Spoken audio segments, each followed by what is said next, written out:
এখন ঘরের কোনো বাচ্চাই শাকসবজি খেতে চায় না। দেখবেন তাদের গ্রোথও নেই, তারা সকালবেলা ওঠেও না, তারা ঘুমাতেই থাকে, রাত পর্যন্ত ফোন ঘাঁটে।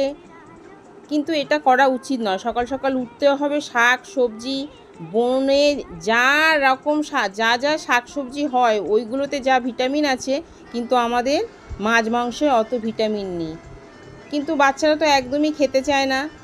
তা আমি এখানে অনেক রকমের শাক সবজি করেছি, বেগুন ভাজা, পটল ভাজা, লাল শাক ভাজা, উচ্ছে ভাজা, দেখি ওরা খায় কি না। আবার ঝাল ঝাল করে চিকেনও করেছি। চিকেন খাওয়ার আগে একটু একটু করে ভাজাভুজি শাক সবজি খেলো। দেখুন আমি সাজিয়ে দিয়েছি। থালিটা যদি ভালো লাগে লাইক শেয়ার করবেন এবং চ্যানেলটিকে সাবস্ক্রাইব করবেন।